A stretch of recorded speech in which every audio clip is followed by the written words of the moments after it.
time is 7, and then I put up my index finger at 1 minute left. Okay, perfect. So this is our financial plan for the Bradley family. All right, beginning with their family goals. The first goal that they had was that Heidi wanted to allocate her $3,000 bonus that she had, and she wanted to hopefully put it towards other financial goals to make that work. Also, they wanted to send both of their children to a 4-year university and hopefully have as little student debt as possible. Then they wanted to make sure that their mortgage and other expenses were taken care of in the event that one of the adults were to die, that the children would be covered.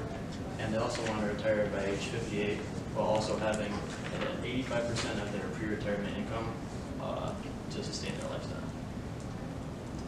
So their current financial situation, they are currently over $200,000 in debt, which is of course not very good.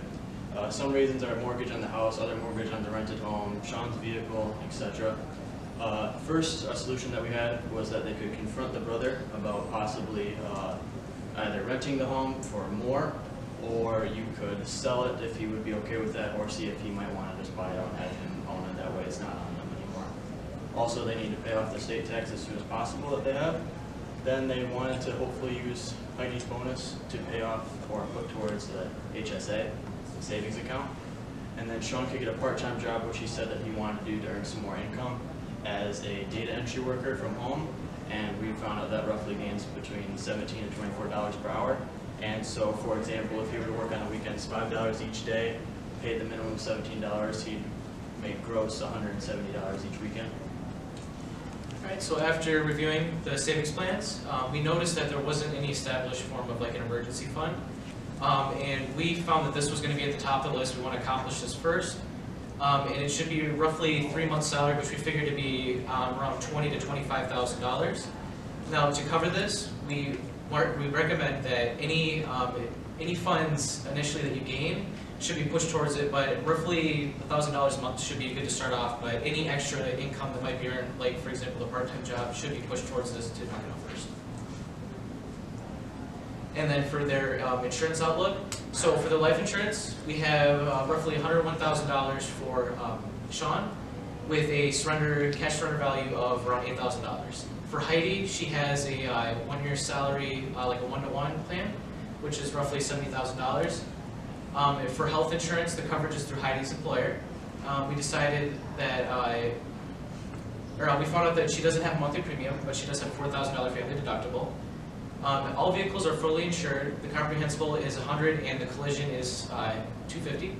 And the 6-month premium is around $1,800. Now, the best option for the insurance, for the life insurance, is to first off get more. We want to make sure that they can cover their mortgage and their family costs in the event that one of them dies. So we found that roughly $300,000 for a term of around 30 years would be best. And some of the common quotes for this range seems to be around $23 a month. Their remaining balance, that would cover the remaining balance of the mortgage, college fund, all that stuff. And then for the health insurance, since Heidi's interested in the tax advantage program, we suggest forming an HSA, health savings account. So that way, all the money that she wants to put in there to cover health expenses will go in pre-taxed. So not only does it go in tax-free, but you also are taxed on your remaining income, which should be lower because that money is going in that account. And then for the auto insurance, one of our suggestions was to sell the Ford F-150. That way we can reduce costs both on that, and the insurance premium should go down, especially if you want less coverage, if you get like a dependable used car that you might be okay with having some problems with. Taxes, okay. So due to grossing $135,000, they are put into the 22% bracket, and there is the information below. Due to the current tax returns that they are receiving, we are going to recommend them going down to claiming zero dependents. Due to them classifying as more of a spendy family, going on vacations and different things, we will claim zero dependents, so they will have more tax when the tax comes back during the tax return period, and that will provide them a separate account to use as savings to put towards the emergency fund and paying off their credit cards. And then the $6,000 bonus that was received by Heidi is not considered a taxable with the 22% initially, but the bonus will be taxed at a flat 22% rate, and it will overall be put towards their net income. But also that was a typo, that was $3,000 as a bonus. Okay, so for college. To send Alyssa and Jimmy to a four-year university, we advise to contribute to the same MESP 529 that the grandmother started. And we would advise the 529 instead of the UTMA is because the 529 in Michigan offers tax benefits to Michigan residents. And then for Alyssa, since the mother is from another marriage, we can have her go half with the college funds. And for Jimmy, the parents and the grandmother can contribute. And then for Alyssa's college, we can set aside $450, and for Jimmy to set aside $300 each month, and this would give them 50% of their money for a four-year university mission. And then for the retirement plan, Heidi should contribute 5% of her salary instead of 3%.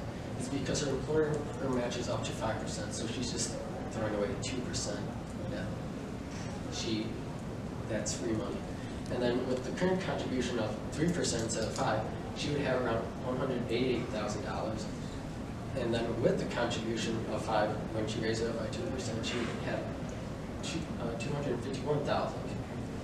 And then with Sean, with his current contribution of $150 a month, he would retire with $123,000. And then if Sean would go back to the contributed $300 before he went back down to Time.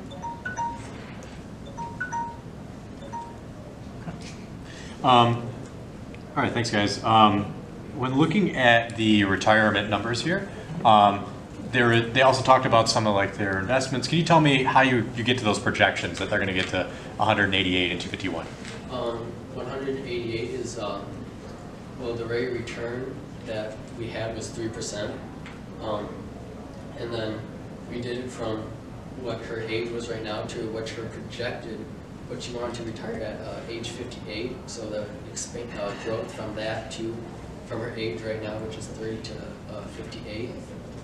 And then we also did that with Sean with his age right now from 32 to 58.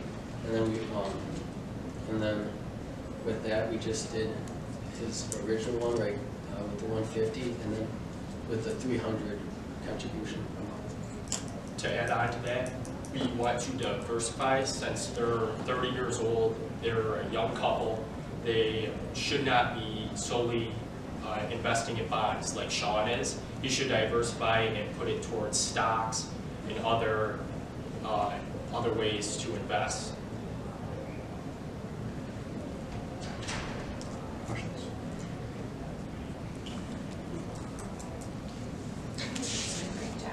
Yeah, all set, fellas. Yeah. Thank you. Good job, guys. Thank you so much. Thank you very much. Thank you guys again.